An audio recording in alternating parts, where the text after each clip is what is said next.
Programa Entre Meninas com Bruna Jarbosa. O programa Entre Meninas relata vários assuntos voltados ao universo feminino. Acompanhe ao vivo no ES em Foco e na TV Sudeste, a TV que a gente vê. Boa noite, tudo bem com vocês? Estamos aqui de volta para mais um podcast especial, papo especial sobre autismo. Estamos recebendo dois convidados maravilhosos aqui no nosso estúdio. O Gleison Mastartier, falei certo? Isso, certinho. Ele que é psicopedagogo, ele vai falar um pouquinho pra gente sobre autismo. E a Manu Pizza Barba, também falei certo? Falou. Ela é mãe da Maria Clara. Maria Clara é uma criança muito especial pra gente, autista. Sim. E ela ensina tanto pra gente, eu quis que ela viesse aqui hoje, especialmente pra falar um pouquinho dessa vivência pra gente também. Seja muito bem-vinda, Manu, bem-vindo, Gleison. Obrigado. A gente está muito feliz de estar aqui. A felicidade é toda minha. Obrigada por ter aceito esse convite, né? Foi muito especial, assim. Eu falei assim, gente, a gente tem que falar sobre autismo. Foi pedido também de internauta aí da Catarina. Ela que é a nossa Papa Prêmio aí. Sortuda, né? Já vou pedir ela os números da Mega Sena. Eu também, ela tem sorte, tá? Ó, Margarida e Catarina, elas têm super sorte aqui. E ela pediu pra gente que falasse sobre autismo. Então eu falei assim, gente, vai ser o momento agora, porque a gente passou por uma data super especial. A Manu vai explicar um pouquinho que data é essa, né, que aconteceu no início do mês. Fala pra gente, Manu.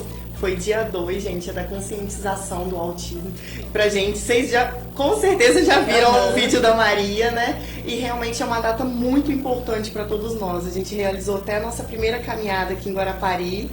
E a gente quer muito levar, né, a conscientização mesmo, que as pessoas entendam, né, o que é o autismo, como que a gente pode lidar com eles e essa inclusão que é tão importante para nós pais. Verdade. Gente, no dia 2, né, foi um domingo à tarde, né, teve uma super caminhada, foi muito emocionante, foi lá na Praia do Morro, né, Manu?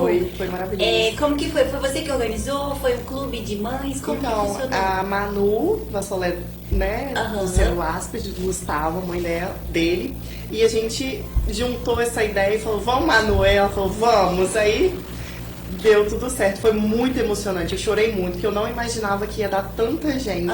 Foi uma aceitação muito boa, né? As mães lá da Pestalozzi ficaram todas animadas, foram várias, né? O pessoal, as professoras. O bom também é que a gente vê a adesão da sociedade, né? Verdade.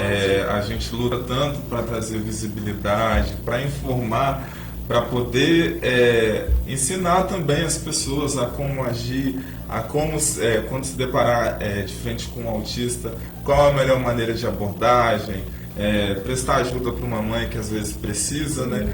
Então, assim, a adesão foi bem legal, a gente fica feliz que o intuito da conscientização está acontecendo efetivamente. Verdade. A gente sabe que o autismo ele ganhou uma proporção, uma visibilidade muito grande, né? A gente vê é perceptível, é notório que os diagnósticos aumentaram, né? Então a gente vê um número mais expressivo de crianças diagnosticadas, até adultos também, né? Sim. Com autismo. E aí a gente vê aqui na nossa cidade, né? Vocês movimentando, né? As Manus empoderadas, maravilhosas, né? Fazendo com esse papel maravilhoso aí, levando pra gente, né? A gente fica super emocionada. Eu gostaria de parabenizar aqui ao vivo, né? Por essa atitude. Durante a semana a gente deixou lá umas caixinhas nos stories e aí tiveram algumas perguntas sobre autismo, né? São muitas perguntas. Acho que o que a gente mais vê hoje em dia, né? Quando a gente fala desse trabalho com crianças são dúvidas referentes ao autismo. Eu vou ler uma perguntinha aqui que a Karen me mandou, que ela perguntou o que determina se a criança nascerá com autismo. Existe um fator determinante realmente, Gleison? Então, o autismo, ele não tem uma causa específica, sabe-se que é genético, porém não tem um gene que determina que a criança vai nascer autista. Para vocês terem uma ideia, os estudos sequenciaram cerca de 1000 genes que estão basicamente relacionados ao transtorno. Então, determinar, conforme a gente faz com a síndrome de Down, determinar o que causa o autismo, ser mais específico, ainda não chegamos a essa resposta, ainda não encontramos.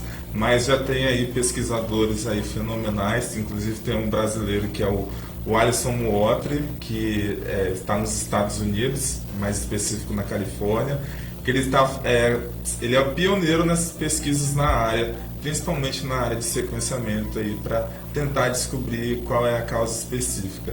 Então, são fatores determinantes, tanto genéticos quanto biológicos também, o ambiente onde a pessoa está inserida. Interessante. Então, são vários fatores aí que podem determinar, mas não temos ainda, né, como o Gleison acabou de falar, uma causa específica, né? Verdade. Inclusive, durante muito tempo, criou-se um mito falando que as vacinas causavam autismo.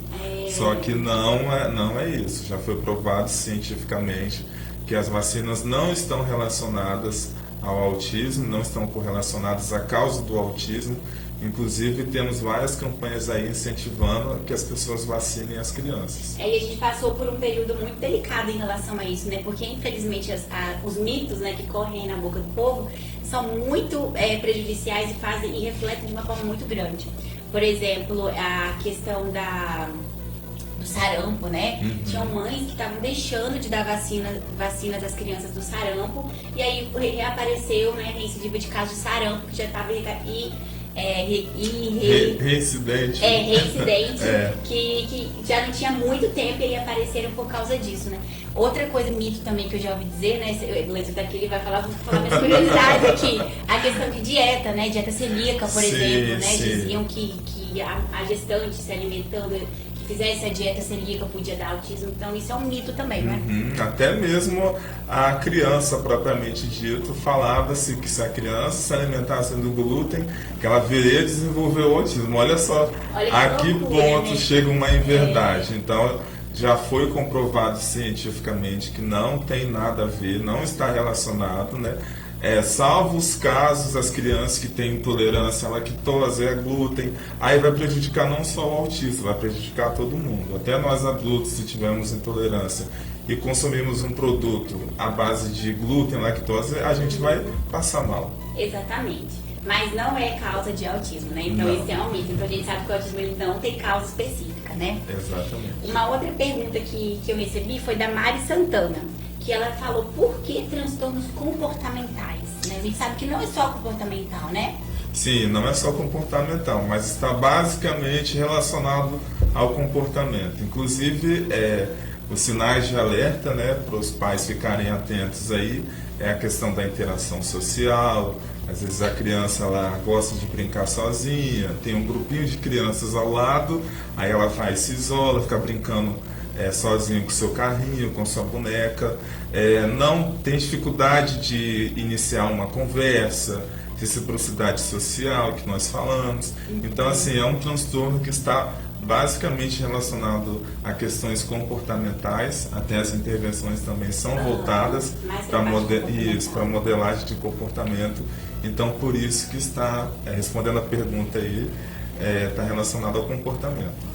Tá certo. Então, espero que tenha sanado a dúvida delas, né?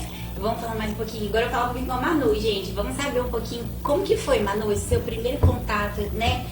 Como você descobriu o diagnóstico da Maria? Foi cedo, foi tarde, né? Como que... Fala um pouquinho da Maria Clara pra gente, pro pessoal conhecer também, né?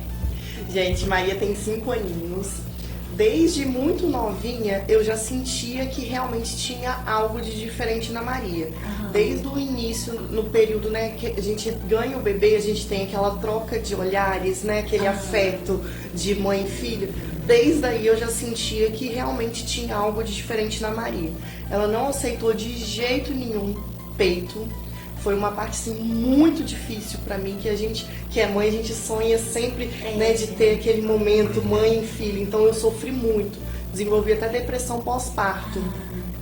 Aí eu fui em vários médicos, né, pra poder ver se era pega errada, se eu não tava conseguindo, né, se eu não tava produzindo leite. Então desde ali eu já sentia que tinha algo de diferente. E depois disso, a gente tem os marcos, né? Maria, eu chamava pelo nome. Tem uma idade, gente, que a criança tem que, né? A gente chamou pelo nome, a criança tem que olhar. Só que Maria não tinha isso. Eu ficava, Maria, Maria, Maria Clara. E nada, nada. Do jeito que ela tava ali sentada, mexendo em alguma coisa, ficava. Aí, primeira desconfiança, né, da audição.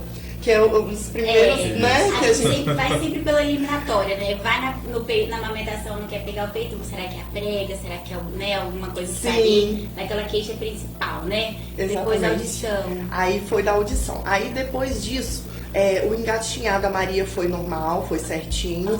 No 1 aninho ela começou a andar, então até aí também normal. Aí, muito cedo, Maria começou a tentar desenvolver a fala. Tem vídeo da Maria muito novinha, aí a gente ficava falando assim, gente, essa menina vai falar muito rápido. Só que, de repente, aquilo ali parou. Maria parou de falar.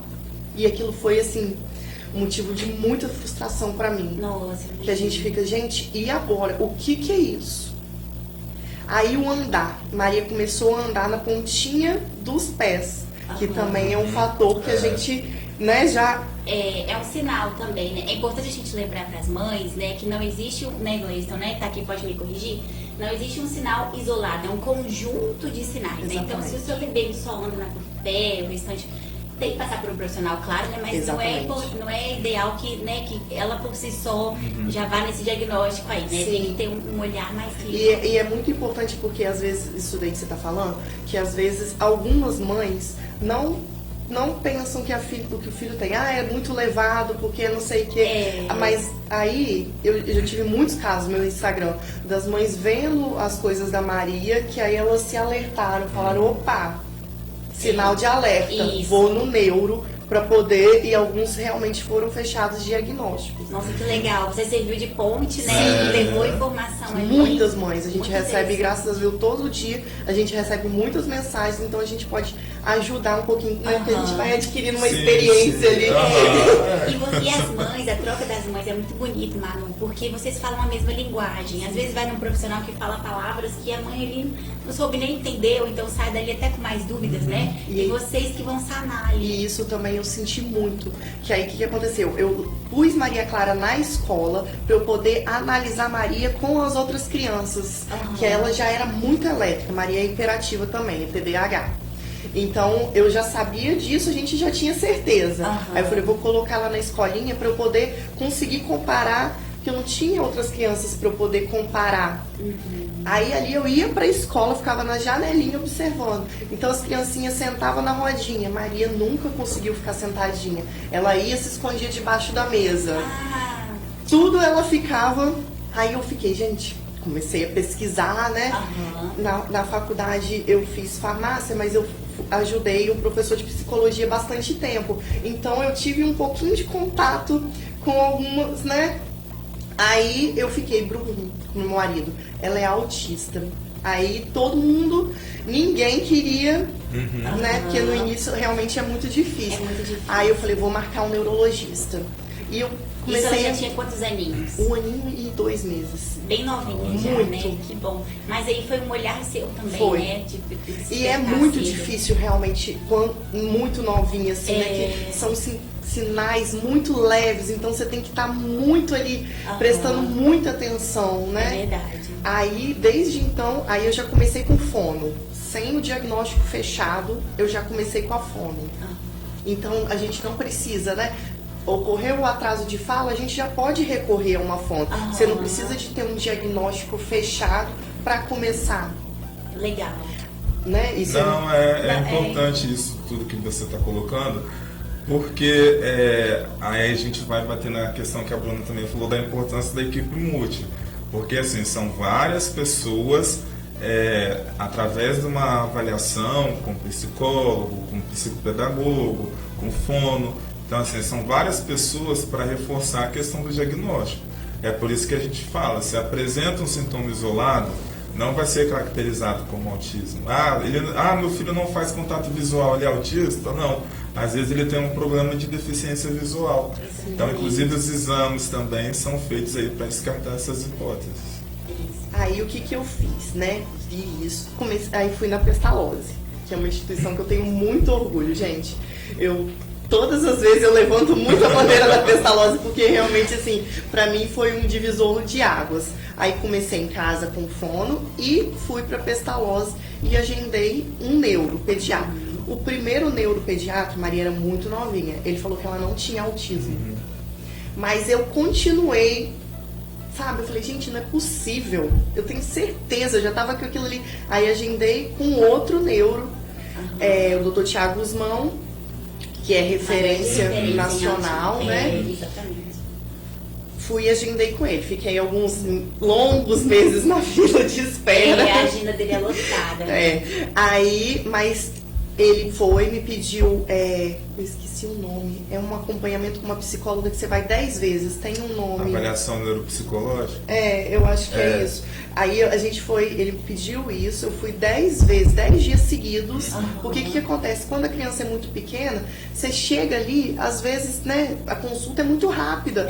Não dá pra pegar ali. Verdade. A consulta dura em média meia hora, 50 minutos, 1 hora, quando o profissional dá uma atenção maior. Mas aí o diagnóstico com a equipe multi é justamente isso. E a maioria dos neuros já é procedimento ouro. Quando chega lá no consultório, já pede uma avaliação neuropsicológica para poder complementar o laudo que ele vai dar. Exatamente. Aí a gente levou esse relatório, eu levei para casa, foi um bolo de perguntas, assim, gente, é muita pergunta, muita. Perguntando de tudo, né? Desde da barriga, tudo. Aí a gente respondeu aquilo, aí ela fez essas 10 sessões e lá a gente levou esse relatório pro Thiago Guzmão. Mas nessa hora eu vou te confessar, eu era a pessoa que tinha certeza. Na hora que eu peguei aquele laudo ali, abriu um buraco. A ficha caiu, né? Um buraco. E olha que você já vinha como se estivesse se preparando, como se você já soubesse, né? E eu brigava com a minha família toda, com a família do meu marido. Ela gente, eu tenho certeza. E todo mundo, não, mas o vizinho era assim, ficou normal, não tinha nada, ele era levado, né? Aí começa aquela... A família toda, acho que demora a aceitar, assim, né? Eu acho que... Sim. Não sei o que porque igual eu costumo falar, inclusive nas palestras que eu faço, quando você descobre que está grávida, que você está gerando um filho, você espera-se que ele venha típico, né? Sim. Que ele venha, você cria expectativas. É uma idealização. Uma idealização. Uma idealização é o principal convite. Que você vai fazer, não que uma criança atípica, um filho com autismo não seja uma bênção de Deus, não seja um sonho, mas esse processo todo entre a pacto que vai ter do diagnóstico até você estar com seu filho no seu colo e você ver que não é aquilo que você idealizou, tem todo um processo por trás disso. Então, eu costumo fazer uma analogia que é a viagem dos sonhos, você imaginando ir para Paris, Maria. E do nada você percebe que seu avião pousou em São Paulo. Você tem aquele choque de frente assim e vê que não é. Mas é claro que você já está num processo aí de construção, de aceitação e vendo que a Maria Clara foi um presente para você. Né? E ela ensina muito a gente todos os dias. Eu sou suspeita pra falar bem, eu sou apaixonada. Pode continuar, Maria. Demais. Eu sou muito apaixonada. Aí, então, fechamos o diagnóstico. Aí sim fomos, né? Levamos pra Pestalozzi e começamos, né, a mudar o roteiro. Que aí, gente, é muito difícil, porque a gente se vê totalmente assim, perdida. Hoje eu já vejo por isso que eu resolvi muito chegar e falar minha filha é autista, porque quando eu descobri a gente não sabia direito para onde ia, o que a gente fazia. Foi até quando eu conheci a Manu, mãe do Gustavo, que ela me ajudou muito, porque você pousa ali, gente, e agora? Aí você já imagina como que vai ser o casamento, será que ela vai poder casar, se ela vai ser para sempre dependente de mim, se ela vai conseguir trabalhar. Essas são aquelas dúvidas e tudo, gente, sobra pra mãe. O que acontece de errado e o que é só a mãe.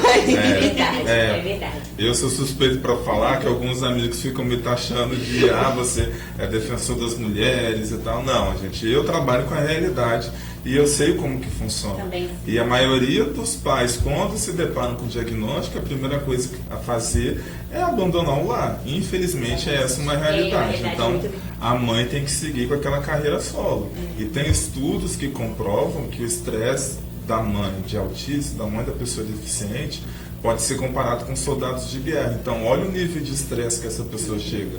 E às vezes ela não tem um apoio por trás, um apoio psicológico, um momento de escuta para poder entender as dores dela, as aflições E por isso que é bom até você servindo de apoio para essas mães, que você é um canal de escuta também. E na verdade, às vezes ela fica sem momentos até pra ela, né? Que a gente sabe que antes do primeiro ano de vida eu lido com isso sempre. Eu falo que os meus pacientes, eles parecem pequenos executivos, assim. Tem uns que saem de casa 6 da manhã e voltam à tarde, porque tem médico, tem fono, tem TO, tem não sei o que, tem que ir no posto de saúde, tem que marcar. Então, assim, então aquela mãe acaba perdendo até o tempo pra ela, né? Então a gente tem que ter muita compreensão. Eu falo que são crianças extremamente especiais, mas a família que recebe e sabe acolher, né? Por exemplo, assim como Manu e outras mães, né?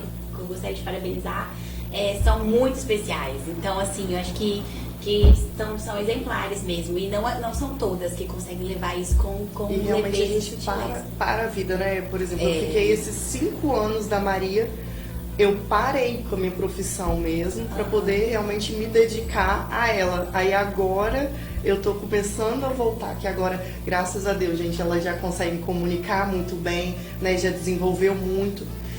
Ainda tem alguns pontos que a gente tem, né, que tratar e tudo. Por exemplo, ela ainda usa fralda de noite.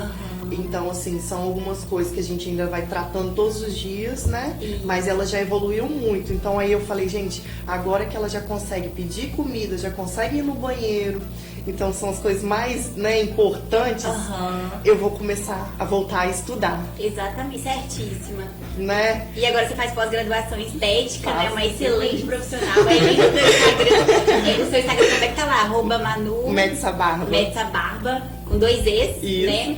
E dá pra ver a Maria Clara lá, a atuação da Manu como profissional, né? Na área de estética. É muito lindo. O Instagram dela é a coisa mais fofa do mundo. Sigam lá, tá, gente?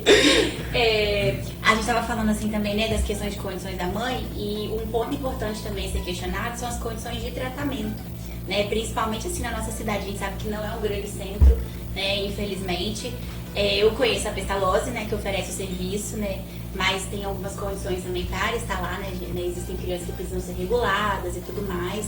E aí não são todas as famílias que têm esse acesso e esse conhecimento, né? Então aí abordando mais uma vez a importância desse grupo de mães, né? Pra estar ajudando, né, Manu? Você recebe muito questionamento em relação a isso lá no seu Insta? Sim, e nós temos também alguns grupos de WhatsApp de mães dos autistas aqui e temos de crianças especiais também. Então a gente vê muito. Hoje mesmo a gente estava conversando lá, que aqui no município, infelizmente, né, a gente não tem um neuro. E durante essas semanas agora eu tenho ido em muitas escolas e muitos pais estão tentando fechar o diagnóstico e não conseguem fechar. 1 ano, 2 anos, tem pais há 3 anos na fila tentando fechar o diagnóstico. Ai, que pena, né? É o que a gente fala, né? A demanda aumentou significativamente. Para vocês terem uma ideia, em 2014, a taxa de incidência era para cada 69 crianças, uma criança era autista. Hoje, em 2022, a gente já está em 1 para 44. Nossa. Ou seja, a cada 44 crianças, uma recebe diagnóstico. Então, assim, demanda uma equipe ampla, demanda profissionais capacitados, mas a questão da demanda, oferta, procura, não consegue suprimir aí essa questão. E olha que você está falando assim, a gente vê que criança aumentou, né, o número de diagnósticos, e olha que nem todos têm acesso a tanto diagnóstico assim. Imagine se todos tivessem acesso, né? E a gente sabe também, né, Gleison, que o diagnóstico está vindo cada vez mais cedo, né? Sim. A Manu pôde perceber na Maria Clara os sinais mais cedo, né? Tem pais que têm percebido a gente como profissional, por exemplo, no meu setor que eu trabalho na estimulação precoce, a gente consegue identificar alguns sinais, se ele não tem o diagnóstico fechado ainda, mas até 1 ano e meio, 1 ano e 6 meses já pode ter o diagnóstico, né? Até por questão também das escalas de avaliações que acabam compreendendo uma faixa etária acima de 1 ano, 1 ano e meio. Então, por isso que o diagnóstico está indo nessa faixa. Mas eu acredito que, de acordo com os estudos, a gente acaba identificando isso cada vez mais cedo. E é um benefício, porque você que trabalha com estimulação precoce, você sabe o quão é importante detectar mais cedo se a criança tem um transtorno, tem uma síndrome, e já começar com a intervenção. Com certeza. Tem países mais desenvolvidos, né? Por exemplo, Estados Unidos, esse diagnóstico já vem mais cedo, né? Aqui, o Brasil é um país subdesenvolvido, né? Em desenvolvimento. Infelizmente não temos investimento substancial na área de pesquisa, e isso é muito triste porque a gente vê que tem brasileiros com potencial enorme, neurocientistas, Sim. mas que vão para fora porque infelizmente aqui não encontram espaço para desenvolver as pesquisas. Nosso Brasil é assim, né? Manda nossas preciosidades para lá porque não tem como trabalhar aqui. Sempre assim, é triste. Tem uma outra, a gente citou aqui, Gleison falou um pouquinho de equipe multiprofissional, né? Então a gente sabe o que é essa equipe multiprofissional. A gente sabe que tem o primordial, né, no trabalho ali, por exemplo, o psicopedagogo, né, o Gleison, por exemplo, representando, fonoaudiólogo, né, terapeuta ocupacional, fisioterapeuta, né? Exatamente isso. Tudo vai depender da área deficitária que a criança vai apresentar. Igual teve uma pergunta que perguntaram bem assim, é pleonasmo falar isso, né? Uma pergunta que falaram bem assim, qual tratamento é o mais importante? O tratamento mais importante, o profissional mais importante, é o que demanda mais urgência na criança. Se a criança ela tem um atraso na fala significativo e ela necessita desenvolver a fala até para ajudar no processo de escolarização dela, questão de comunicação, interação, então o profissional mais importante vai ser o fono. Então, tudo depende da demanda que a criança vai apresentar. O ideal seria que ela tivesse um suporte de todos os profissionais, Sim. mas isso, infelizmente, não é realidade. E uma coisa que eu acho muito importante também ser falado, o que acontece? A criança passa ali 1, 2 horas na semana com o profissional ali. Então, a família em casa também é muito importante, né, gente? Exatamente. Que isso eu acho que a família é o principal, gente, na verdade, né? Porque se a família não segue as orientações, né? Às vezes a criança está ali 2 horas de 24 horas. Então, as outras 22 horas, se faz tudo o contrário do que foi orientado, se você não oferta o estímulo adequado, né? Ou às vezes você reforça algo negativo ali, então não vai adiantar no tratamento, né? Então, a conscientização familiar, né, a aderência da família é muito importante, né, Manu? Isso, eu acho assim que eu acho que é um dos principais realmente, né? Sem sombra de dúvidas, porque a família é o vínculo mais próximo que a criança tem. Então, ela tem uma importância significativa durante esse processo. Como que a família pode ajudar uma criança autista em casa? Estabelecer rotina, isso daí é para qualquer criança, mas para um autista mais ainda, ter rotina. Essa rotina, fazer um quadro com imagens, que o autista é muito visual, né? Para aumentar a compreensão. Então coloca, acordar, tomar café, tomar banho, estabelecer um quadro de rotinas para que essa criança ela saiba o que vai acontecer na vida dela desde o momento que ela acorda.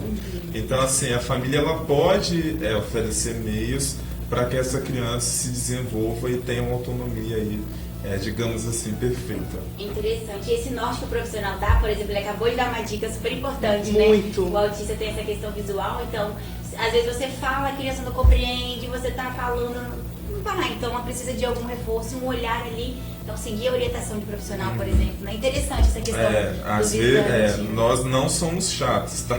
Nós pegamos no pé porque a gente sabe da importância que tem que vocês desenvolvam essas habilidades na criança. Então, eu particularmente eu sou assim. Se tiver que pegar no pé, se tiver que puxar na orelha, eu vou dar um puxão de orelha também. Tá certíssimo. Eu também acho. Eu acho isso importante. Eu vou falar pra você que na minha época de escola, uma particularidade, assim, né? Eu sempre gostei de professores que eram mais rigorosos, porque eu conseguia compreender melhor, eu conseguia entender pra nós, mais. pais, tem hora que é ruim. Por causa do comodismo, mas depende muito disso pro futuro do seu filho. Claro que tem que ter um cuidado também na hora de falar, né? Não, porque a gente vê que às vezes é uma família fragilizada, a mãe já tá ali passando por um processo. Famílias, né, que têm alta vulnerabilidade social, então não têm um acesso tão significativo, não são bem instruídas. Então o profissional ele tem que ter esse feeling também, saber a maneira correta de falar com o pai. Igual, eu não vou chegar para um pai assim do nada falando, poda neural, atraso na fala, neurônio. o neurônio espelho, como que o pai vai entender? Então eu uso bastante das analogias para o pai entender o que está acontecendo na cabecinha do filho dele. Exatamente. E uma outra coisa também que eu acho que eu aprendi muito com a Maria, que ela aprende muito me vendo fazendo as coisas. Que a gente às vezes fala assim, Maria, pega esse copo e faz não sei o que, não sei o que. Ela não consegue montar aquilo ali na cabecinha dela. Mas ela me vendo ali todo dia, pegando e fazendo, ela aprende. Isso é importantíssimo, porque os autistas eles têm uma dificuldade significativa na capacidade de imitação. E a imitação é um dos principais processos de aprendizagem da criança. Por exemplo, se eu pegar uma criança de 1 ano e falar para ela, Manu, pega esse copo, igual você falou, dá vários comandos, a criança ela vai se sentir perdida.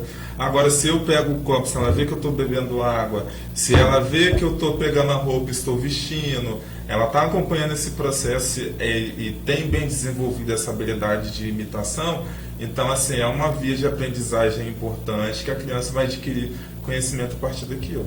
Eu ajudei Maria até nisso, foi no vaso para desfraude, né? Eu faço tudo com a porta realmente aberta. Então eu vou, Maria, eu tô fazendo xixi, ó. Olha lá meu xixi. Barulho, sim, então tudo ela vai aprendendo e ela faz assim, exatamente igual da primeira vez que ela vê.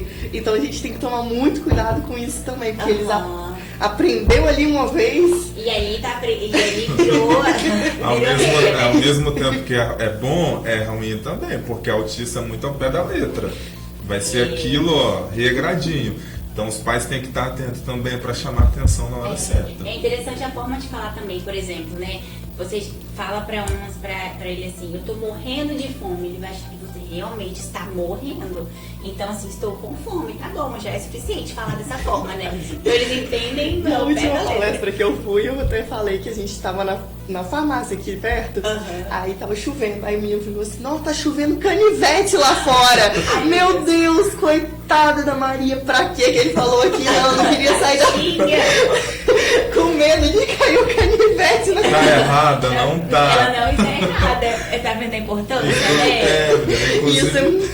Inclusive autistas adultos, assim, eles são diagnosticados basicamente porque disso, porque levam tudo ao pé da letra, têm dificuldade em compreender a questão facial da outra pessoa, às vezes usam falas inadequadas no momento inapropriado. Então, às vezes você acha, aquela pessoa sem noção, fala tudo que vem à cabeça, entende tudo ao pé da letra. Às vezes, por trás disso, pode estar escondido um transtorno. Às vezes, não entende ironia, nessas coisas. Confesso que eu tenho muita dificuldade de entender, mas a gente não pode analisar tudo, né? E você falou de adulto, é exatamente esse assunto que eu queria... Muitos pais são diagnosticados a partir da criança. A gente tem visto muito isso. Exatamente. Eu ia falar isso agora. A gente tem visto um número expressivo de aumento de adultos que descobrem que são autistas. Sim. Achavam antes que eram manias, que eram toques, que eram dificuldades, né, de interação, não gostavam, mas quando vai ver, realmente tem uma questão de autismo ali envolvida. E aí, às vezes tem o filho, né? E tem o diagnóstico da criança. E às vezes o que acontece? O pai, durante o diagnóstico, esse processo, ele acaba se identificando como autista. Acaba vendo que ele apresenta os mesmos sintomas, de uma maneira mais branda, mais leve, por quê? Questões genéticas. No filho vai apresentar de uma maneira mais incisiva, mais forte, já nele não. Mas não quer dizer que porque ele casou, que ele teve filho, que ele estudou, se formou, não quer dizer que ele não seja autista. Inclusive eu vou puxar a sardinha para o meu lado. Já estou preparando uma live aí com um estudante de medicina, que ele é autista e ele tem altas habilidades. Ele tem altas habilidades. Dupla excepcionalidade que ele fala, ele é aqui de Vila Velha. Então, vocês fiquem ligadinhos aí que em breve a gente vai ter uma live. Já tem data? Pode falar. Não defini a data ainda não, porque eu estou esperando a resposta dele. Tá, então mas assim que tiver, eu já falo. É interessante, a gente tem que mostrar isso, né? Tem que entender que tem vida, eles são, né, crianças que vão... Adultos, por exemplo, né, que estão aí no meio da gente, que tem vidas normais, então, assim, normais aqui é o que o ponto tem que ser respeitado, né? As particularidades deles, né? Mas é isso aí, gente. Não é porque diagnóstico, a gente tem que entender, eu amo essa frase, que diagnóstico não é destino. Então, às vezes, a mãe, os pais, a família, a gente acha que diagnóstico é aquele ser humano, ele é aquele diagnóstico andando ali na rua. Não, ele é aquele ser humano, ele é, por exemplo, eu sou a Bruna, independente do que eu tenho ou não, eu sou eu, vou ser estimulada, vou ser tratada, vou viver dessa mesma forma. Então não vai definir o que eu vou ser na vida. Exatamente, eles podem estar onde eles quiserem, né? A gente tem vários famosos, várias pessoas renomadas que são autistas. Isso é muito importante. Isso. A gente tem o exemplo do Messi, né? O jogador de futebol. Então, assim, um homem tão admirado mundialmente, né? Tem aquela Susan Boyle que ganhou um importante concurso de música. Então a gente tem vários artistas aí de renome e que são autistas, que tem um laudo. Tem brasileiros também, ainda não são tão conhecidos assim, né? Não tem a notoriedade maior, mas eu sigo um professor, ele é psicólogo, neurocientista, está aí desenvolvendo várias coisas, que é o Samuel Lacerda, inclusive ele é uma referência na área, e ele é autista.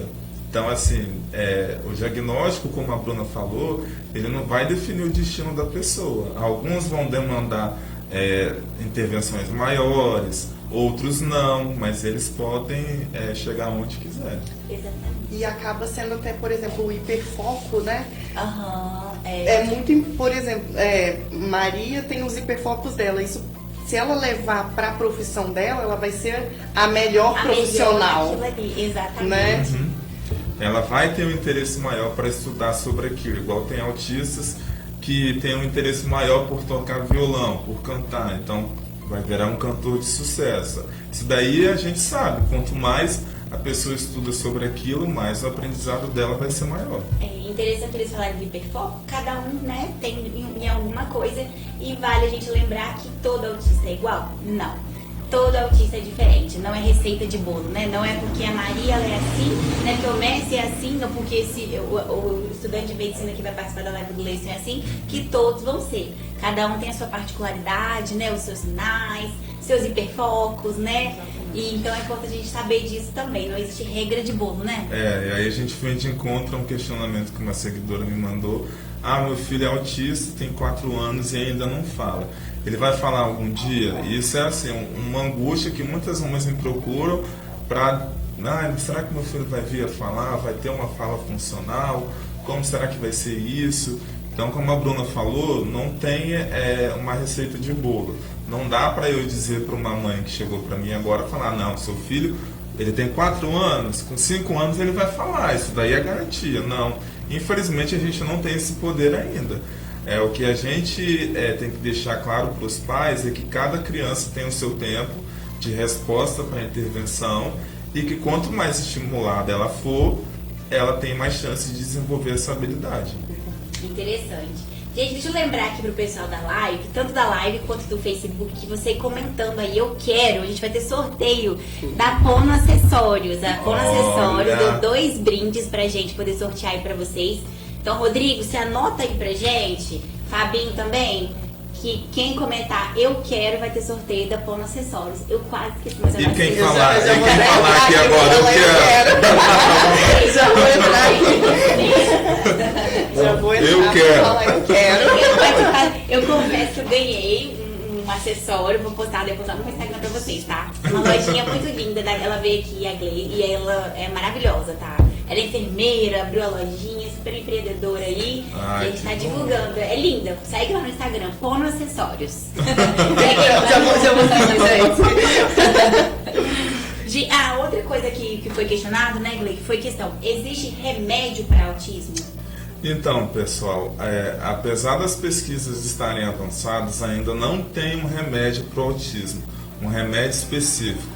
O que tem são as intervenções medicamentosas, né? São os remédios para amenizar os sintomas. Por exemplo, se uma criança ela é autista, tem problemas com sono, que acontece com muita frequência. Exatamente. Então o neuro já vai indicar um remédio para auxiliar essa criança na hora do sono. Se a criança tem dificuldade de atenção, aí já vai ser uma medicação específica voltada para a atenção. Então, a medicação, ela não é para o autismo. Então, se vocês verem alguém falando a cura do autismo, o remédio para o autismo, não caiam nessa. O que tem é a medicação específica de acordo com o déficit que a criança vai apresentar. Há um tempo atrás tinha uns charlatões aí vendendo, até na internet, né? Cápsula para curar autismo. E era cápsula de trigo, gente. Farinha de trigo. E a gente se pega num desespero tão grande que a gente família compra, né? Você vai tentar de qualquer alternativa. A gente desespera. Você já viu isso, Manu? Você já teve relato? Muito. Assim, já? Chás, várias coisas assim que a gente fica até assim assustado, né? E a pessoa sem informação, no desespero, acaba indo, né? E até com outras doenças também acontece, outras condições também acontecem isso, né? Algumas doenças, inclusive que não tem, a pessoa vai lá e vende na internet. Um exemplo, assim. O pessoal usa a internet pro mal, infelizmente. Exatamente. E a gente sabe que é lei, né? Que quem tem autismo tem preferência em alguns lugares, né? Sim. Então fala aí melhor pra gente um pouquinho como é que tá essa... Então, essa questão da lei é muito importante porque suponhamos que a mãe esteja com seu filho numa fila da lotérica, por exemplo. Aí a criança, ela já tem uma desregulação sensorial, tem dificuldade com luzes muito fortes, barulhos, tudo isso. Aí a criança, ela vai, com essa carga muito grande de estímulo, acaba tendo acesso disruptivo que muitos leigos confundem como birra. Só que não é birra. A criança, ela tá lá chorando, pulando, batendo os braços. É um meio dela se regular, um meio dela, a grosso modo falando, é um meio dela de voltar para o eixo. Então você imagina, a mãe com um bolo de conta para pagar, tendo que dar conta dessa criança, não consegue. Então, ainda bem que veio essa lei aí para dar atendimento preferencial para essas crianças. Hoje a gente passou isso no supermercado. Um senhor virou assim, tava eu, minha mãe e Maria. Maria tá um pouco doente, então aí ela fica mais desregulada ainda, né? Aí ela tava bem ansiosa, aí o senhor virou pra minha mãe e falou assim, tá cheio de idoso na fila. Tipo, pra poder implicar. Tipo, o que vocês estão fazendo aqui na fila, se é uma fila, né, preferencial? Aí minha mãe virou e falou, ela é autista, então ela também tem direito. E hoje eles estão colocando, né, a fita. A fitinha coloridinha, são os quebra-cabeças amarelo, vermelho e azul, né? Isso. Que são os símbolos do autismo. Então, se você tem dúvida, né, agora você sabe que é pra que é importantíssimo, porque o autista, ele não é um transtorno aparente, assim, é uma desordem neurológica, mas em questão física, fenotípica, a pessoa, ela tem um desenvolvimento normal. Então quem olha assim de fora, que não tem um entendimento maior sobre isso, acaba achando que é uma criança dita normal. Só que infelizmente ela tem todas aquelas questões ali e que é merecido e é necessário esse atendimento prioritário. E a gente recebe muito olhar assim, ai que criança mimada. Gente, isso me mata. Nossa. Me mata. Não seja essa pessoa, por favor, o julgamento é terrível, né? Sim. É porque você olha, por exemplo, Maria, né, toda bonitinha, toda... Aí você de repente... começa, se joga no chão, balança os braços, sacode, faz um escarcel. Aí todo... Nossa, essa mãe... E para mesmo, voltinha, assim, quantas vezes? Eu já aprendi muito a lidar com isso. Mas a gente, no início, isso é muito difícil pra gente. Inclusive, muitas mães evitam sair de casa, né, nem porque da questão da criança, não. Né? É porque dos olhares que ela vai receber. Eu estava lá no shopping Vila Velha, até ofereci ajuda para a mãe. Então, se você é um profissional capacitado e habilitado para isso, chegue perto da mãe, não precisa ser de maneira brusca. Você precisa de ajuda? Se ela falar que não, você vira as costas e vai embora. Verdade. Porque às vezes ela precisa de um apoio. Então a criança, ela estava lá, o pai derrubou o lanche do pai, aquela confusão toda, e o pessoal olhando já falando, nossa, que menina mal criada, se fosse minha filha eu daria uma surra, daria uns tapas. Então não seja esse tipo de pessoa. E Maria, ela é autista, né, TDAH, e tem o TOD. Então o TOD ainda acentua isso daí muito mais. É exatamente o TOD, isso. ele é o transtorno opositor desafiador, né, que chama TOD, então deixa mais acentuado, né? E aí muita gente não sabe lidar, até da família. Começa a brigar, falar as coisas, aí eu tento regular ela e a pessoa tá do lado brigando com a Maria. Aí vem alguém achando que você não tá criando direito, julgando, falando que você tem que mudar. Não seja essa pessoa não, gente. Se for pra ser uma pessoa que tá ali do lado, seja a pessoa que apoia, que pergunta o porquê isso tá acontecendo, né? Ou então seja a pessoa que entra muda e sai calada. Ou que entra muda e sai calada, que não faça nada. Você não pode contribuir. Mas isso que eu ia até falar agora, independente de autismo ou não, se você viver uma situação dessa no mercado, que seja, não vai vai julgar o pai. O que vai adiantar você julgar? Você vai estar naquela casa 24 horas depois pra poder estar, né? Sim. Então, assim, não tem por que julgar dessa forma, né? Então, eu acho que é o melhor você entrar muito e sair calado mesmo. E um outro fator que eu acho muito importante também, que ajuda muito, é na escola, né? Não sei como você sabe como é Então, importante nós pra gente. estávamos até conversando aqui nos bastidores, né? Que a Manu estava relatando que ela estava numa fila e tinha 3 professores que estavam reclamando, falando que não gostam de pessoa deficiente.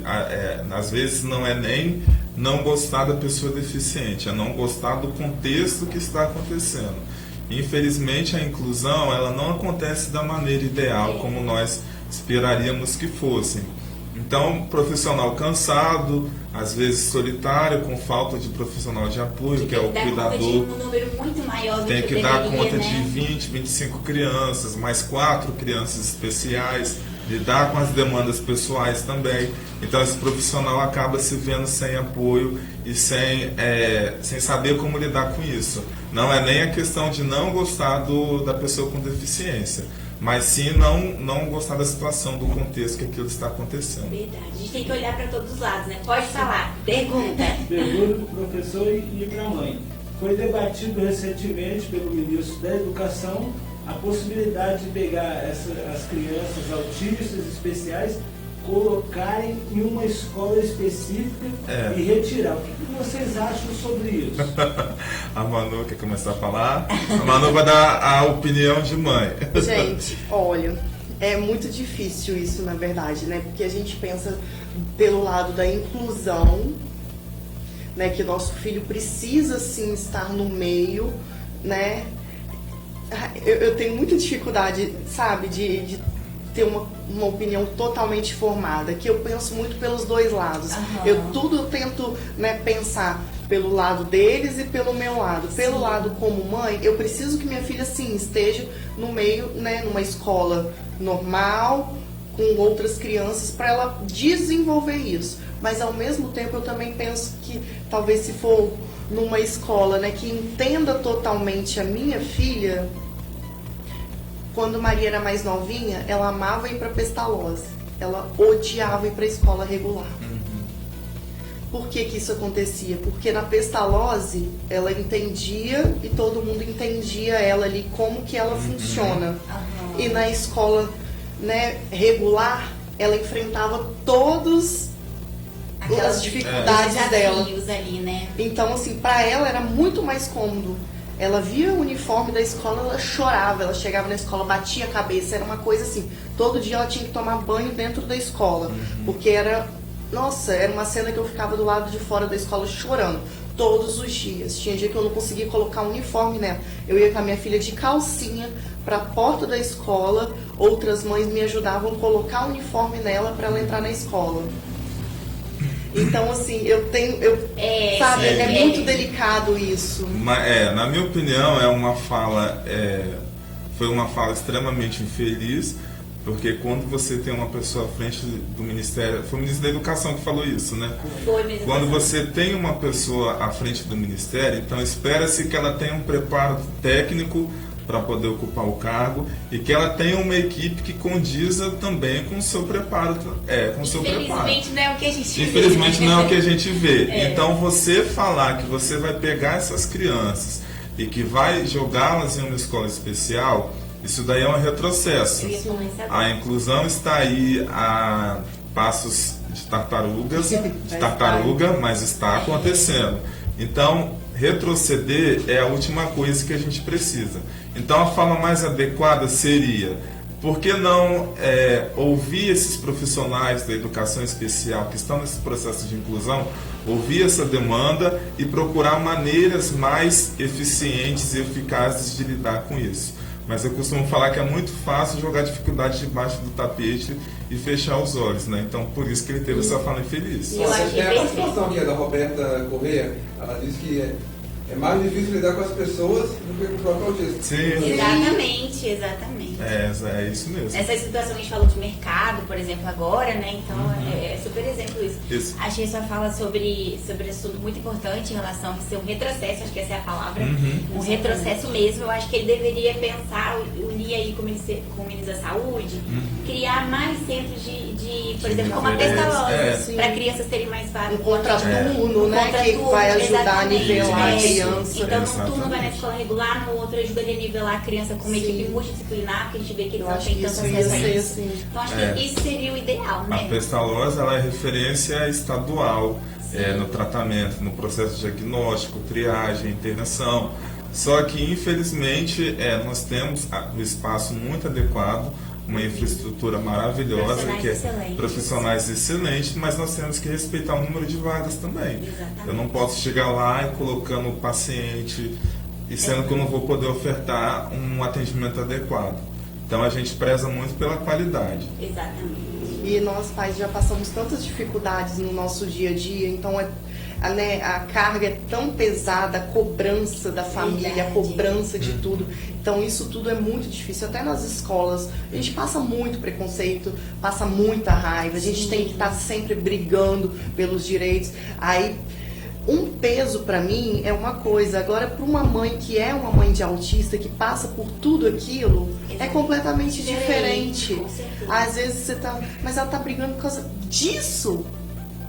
Mas é diferente. É diferente. E aí fica um convite também para os políticos aí da nossa cidade para estabelecer um espaço de escuta para essas mães, para as pessoas deficientes como um todo, né?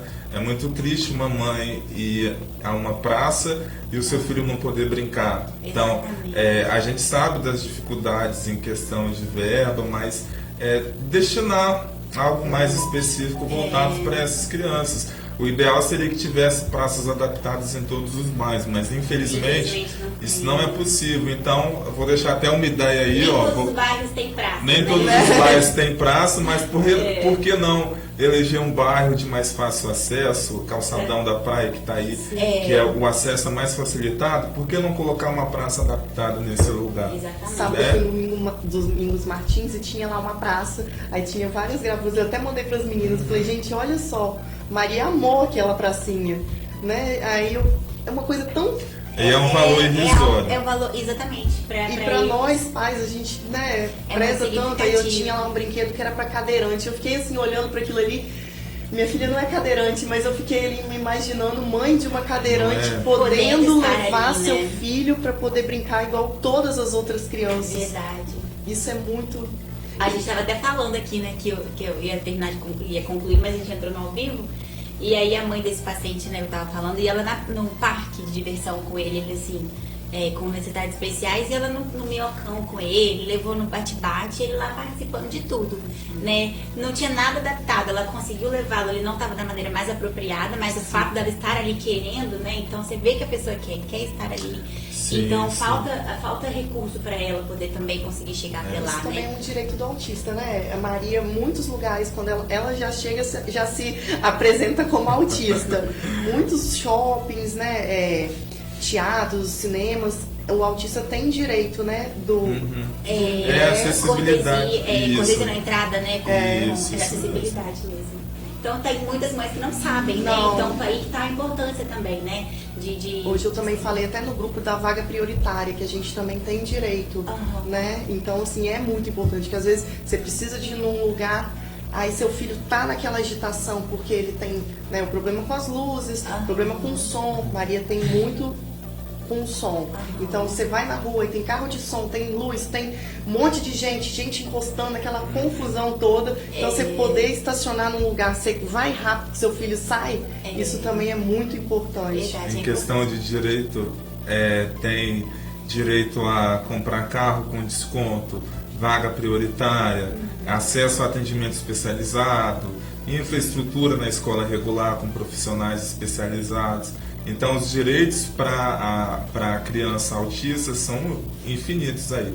Inclusive, eu tenho uma cartilha muito interessante que eu estava lendo e que, se vocês quiserem aí, depois me chamem lá em inbox, lá no Instagram ou no Facebook, que aí eu passo essa cartilha para vocês, que é bem interessante.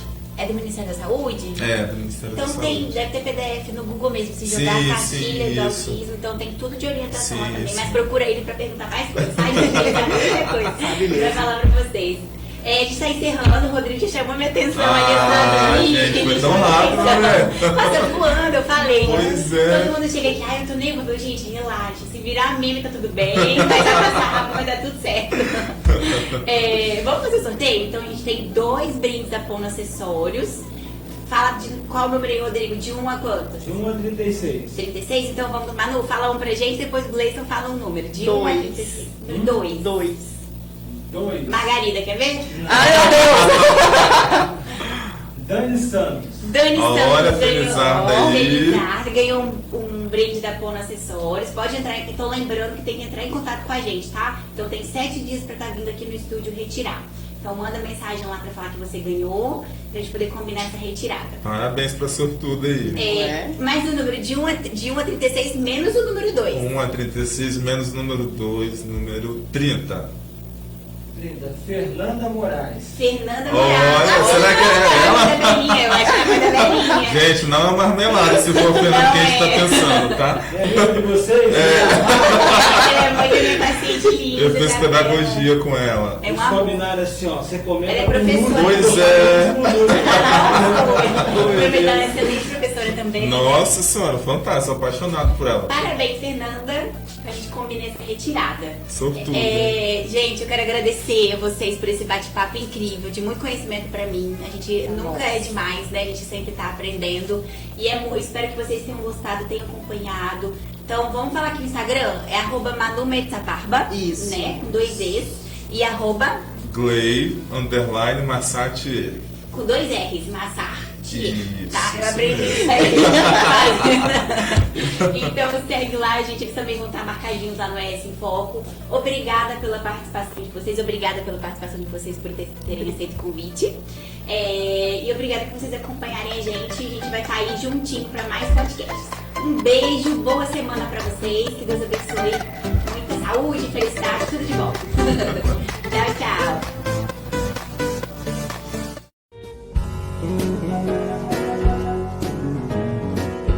Programa Entre Meninas com Bruna Jarbosa. O programa Entre Meninas relata vários assuntos voltados ao universo feminino. Acompanhe ao vivo no ES em Foco e na TV Sudeste,